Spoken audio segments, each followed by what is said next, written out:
मेरे सभी अपनों को नर्मदे हर। हम सुन रहे हैं तपोभूमि नर्मदा के कुछ रोचक प्रसंग। अब हम सुमेरदास जी के गुरुजी की अद्भुत कथा सुनते हैं। सुमेरदास जी के गुरुजी त्रिपुरी गांव के निवासी थे। यह गांव नर्मदा तट से 1.5-2 मील अंदर पड़ता था। यहाँ किसी समय भारतीय राष्ट्रीय कांग्रेस के वार्षिक अधिवेशन की अध्यक्षता भारत गौरव महान नेताजी सुभाष चंद्र बोस ने की थी।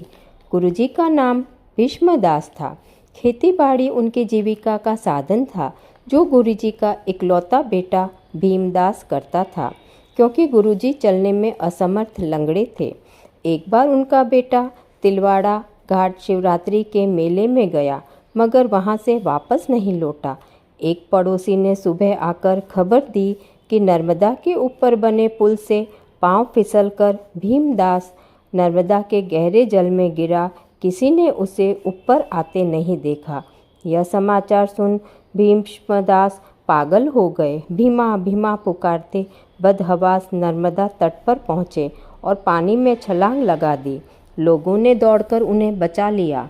इस तरह नर्मदा जी में कूदकर आत्महत्या की 3 कोशिश की।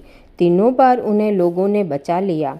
इससे वे घोर पागलपन के शिकार हो गए और ऐसे 5 दिन बीत गए। छठी रात को एक नीली नयन वाली सांवली सलोनी ज्योतिर्मय कुंवारी कन्या ने सपने में दर्शन दिए और बोली, भीष्म, तुम इतने उतावले क्यों हो रहे हो? जाओ, बेड़ा घाट में तुम्हारा भीम बेहोश पड़ा है, वह जिंदा है। बेड़ा घाट पर बेहोश बेटे को देखकर उनकी आंखों से झरझर आंसू बहने लगे। बेटा तो स्वस्थ हो गया, पर आश्चर्य की बात यह हुई कि भीष्म जी का लंगड़ापन ठीक हो गया। अब वह ठीक से चल सकते थे। बस उस दिन भीष्म जी ने पत्नी, बेटे व घर वालों को वापस गांव भेज दिया और वह घर नहीं लौटे। आज जो बेड़ा घाट का अवधूत आश्रम है, वहीं पर वह पड़े रहते थे। सर्दी, गर्मी, बरसात कुछ भी हो, बस रेवा रेवा रटते रहते थे। अब तो पूरे जबलपुर में भीष्म जी का लंगड़ापन दूर होने व उनके बेटे के जिंदा होने की खबर फैल गई और भीड़ बढ़ने लगी। तंग आकर भीष्मदास जी घने जंगल में जाकर छिप गए। तब सुमेरदास जी की आयु 12 साल की थी। वह भी त्रिपुरी गांव के ही थे और इन घटनाओं का उन पर बहुत गहरा असर पड़ा था। एक दिन सुमेरदास जी घर से भागकर परिक्रमा वासियों के साथ नर्मदा मैया की परिक्रमा करने लगे।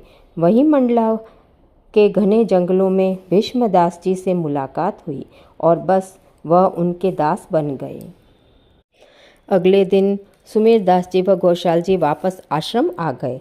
घोषाल जी ने अनुभव किया था कि आश्रम में कितने भी नागा साधु आए या दूसरे भक्त आए, सभी के लिए उत्तम भोजन की व्यवस्था होती थी। पता नहीं सुमेरदास जी कैसे करते होंगे। एक दिन घोषाल जी के पिताजी का पत्र व मनी ऑर्डर आ गया। पत्र में लिखा था, पैसे सुमेरदास जी को देकर आना, परंतु सुमेरदास जी नहीं माने। आखिर पिताजी की आज्ञा है, ऐसा कहा।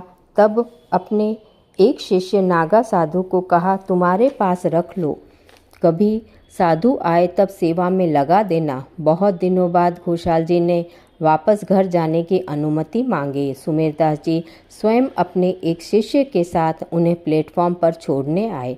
गाड़ी आने पर बड़े प्यार से कहा, शायद फिर कभी मुलाकात हो, पर सदैव धर्म की राह पर चलना। आज इतना ही, आगे की यात्रा अगले भाग में। धन्यवाद।